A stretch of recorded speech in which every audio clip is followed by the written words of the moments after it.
It's 1-1 and it's all to play for, and it doesn't look pretty if you're an Indian fan watching this Cape Town test because look, India have played 5 tests since 1993 at Newlands and they've lost 3 of them and drawn 2 of them. Let's see if they can really turn the tables in terms of history. But we have one man who's been chuffed since that Centurion test, which is JP Dumini, of course. JP, thank you for your time once again.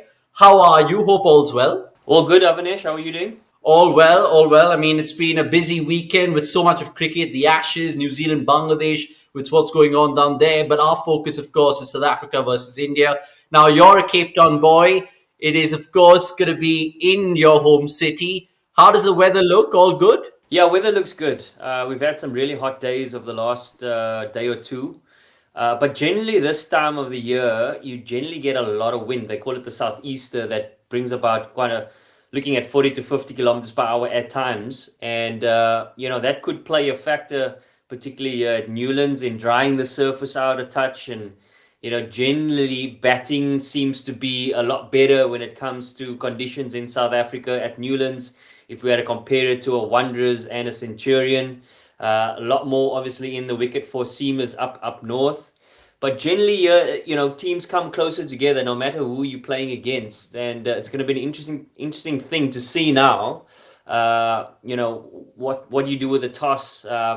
You're looking to bat big in that first innings. Those are key components when you think of conditions and overhead conditions, even here in Cape Town. So an exciting one for sure. Yeah, absolutely. Now, that leads me to my next question nicely, I guess, because normally teams are picked after assessing the conditions. At Newlands, what can we expect this time around? Are we going to be seeing 4-prong pace attacks? Is it going to be the 3-1 combination? Tell me more, JP. I think in any sort of ideal situation, you would like that 3-prong seam attack with an out-and-out spinner and the luxury of an all-rounder, which both teams generally have, don't Yeah. they? And, in terms of matchups now, I think if you look at the first test with Vian Mulder playing for South Africa, Thakur and Ashwin played the all-rounder role for India. And now they're not having that out-and-out all-rounder, and Marco Jansen falling in that position now. And yes, he's a young man, but potential is there for him to be an out-and-out all-rounder. You don't want to take away the impact Keshav Maharaj has had with the bat in Test cricket as well. He's certainly no mug with the bat and can contribute. But again, now I think when we come to Newlands, I think there's a big emphasis, as I mentioned earlier, on that first inning score, because generally your day 2 and day 3 are your best days to bat. Yes, there'll be a little bit in the pitch, or maybe on day 1, particularly that first session, there's always seemed to be a little bit of lateral movement.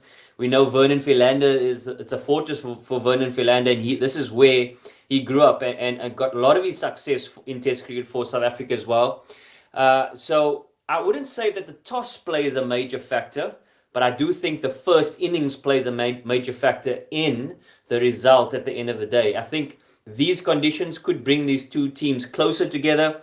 I think your skill is going to be tested from a seamers perspective. We're not going to see that tennis ball bounce necessarily that we saw at the Wanderers and Centurion.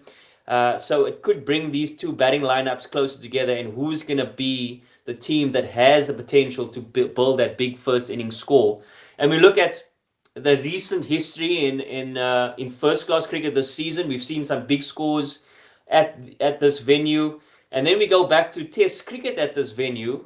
Again, it comes down to that first innings that has really made such a big impact. So an exciting couple of days that we are in for sure. Yeah, food for thought that, JP, because look, at the end of the day, India will be looking to steal something which they've never done before, which is a win in South Africa. So it's all to play for. It's going to be a compelling watch, and you can catch it all on cricket.com in terms of the stats, numbers, and more from JP along the course of the test match. Right, I just heard Virat Kohli's press conference. It was a long 20-minute one where he's gone about various things. It's a fascinating watch if you guys can get a hand on it.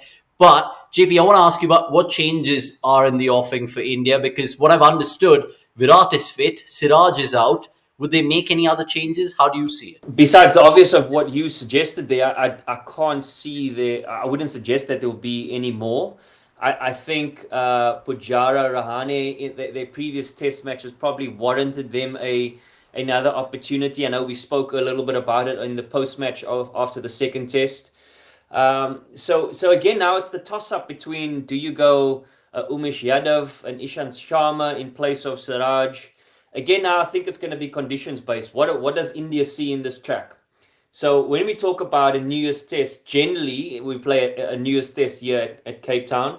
I spoke about the wind being a factor, and that has the potential to dry up the conditions. I think, if you think to day 4, day 5, late even into day 3, I think reverse swing becomes an option and a big part of the game. So if they're going to be looking at what is going to be the best option for these conditions, and with that being a thought in their mind, maybe Umesh Yadav becomes the option. So that's that thought.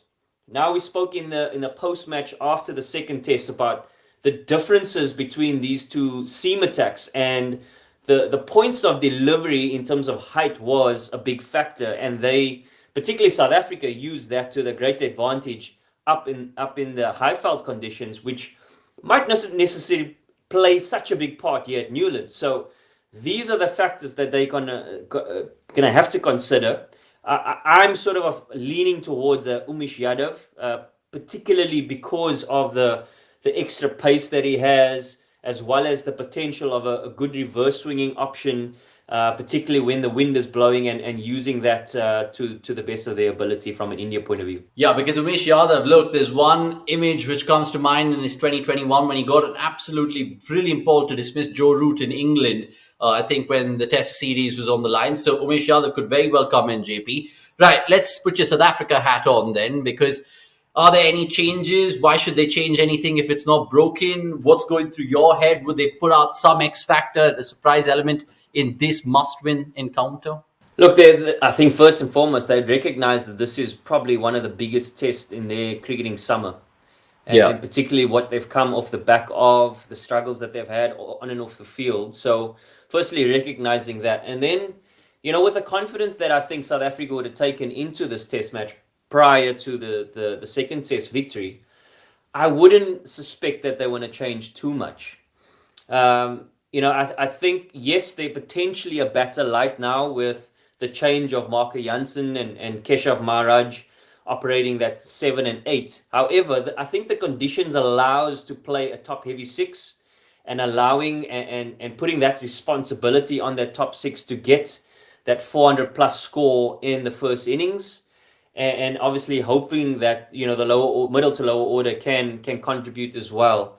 But I don't foresee any drastic changes unless there are some injury concerns or niggles that they need to be concerned of, which I haven't heard any reports of.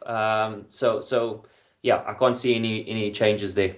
Okay, let's see how it really pans out for South Africa, because they, of course, chased the Total Darren Centurion, and it makes you think, how crucial will the toss be? Because I just peered towards the Cape Town weather, JP, and you'll know better, but it suggests some scattered thunderstorms on day 5, but pretty much sunny throughout the first 4 days. So will that be a big factor when the captains spin the coin? I wouldn't have thought so. I wouldn't think that they'll take day 5 into the equation, purely because as much as we can predict the weather and you can look at various weather apps, the reality is when it comes to South African weather, it can change day by day. So I think they'll potentially look at the first 2 days, maybe even 3 days. What does the surface look at this very point? Obviously, captains would have had a look at the day before, being today. Right? What are we looking at? What are we having a conversation with the groundsman and kind of foreseeing what do they think it's going to do? As I mentioned earlier, I don't necessarily think it is a toss that becomes as crucial as the first 2 tests. As I mentioned and highlighting again, it's the first innings from a batting perspective that is important, that sets the game up to hopefully go 4 to 5 days. Okay, interesting that. Let's see if you get your predictions right, because look, you call the all-important prediction right in terms of South Africa winning the second test. You might have gone slightly wrong with your most runs and most wickets. I'd like you to do the same for the Cape Town test, please. Take it away, JP. Most runs, most wickets, and the winner that everyone wants to know. Let's start with the winner. I think that's the one that everybody is excited for. I'm gonna go South Africa, and okay. Again, it's conditions based. With the opportunity that they've had some great success here. in the recent past in Test cricket. And yeah, being a little bit more batter friendly, I think they will take a lot of confidence out of that 7-wicket victory. When it comes to most runs, I think Dean Elgar has. I'm going to have to change it somewhat, yes, because Dean Elgar has certainly put up his hand pretty much in both Test matches, and has really led the charge when it comes to not only his leadership but also putting in performances. Rabada would probably stand out at this point in time as leading wicket taker. I think if I look at him as the character as well as the potential that he has, we know that he's a world-class bowler, the potential to be the best in the world and consistent with that as well. And the fact that Anrich Nokia was injured for the series has probably highlighted and pointed out that the responsibility is probably heavier on him, particularly from a senior perspective and a player that is close to playing his 50th Test now. That responsibility will be there, and you would want to finish this series strong and really putting in a dominant performance. So I'm going to go with those two. Okay, he's always going to be a South Africa bias, but that's all right because look, you've called correctly, so you can't really be held out here by the fans. But on that note, can you just urge them to subscribe to the YouTube channel before we just wrap up this preview? Well, it's always an exciting opportunity to share my views on cricket.com. Make sure you tune in. We're going to be unpacking a lot of this third test and also reviewing how it went after the 5 days. I like that word, unpacking, because there's so much to talk to you about, and there's more content which we'll be putting with JP Outen this week. So catch it all. Until then, we'll see you soon.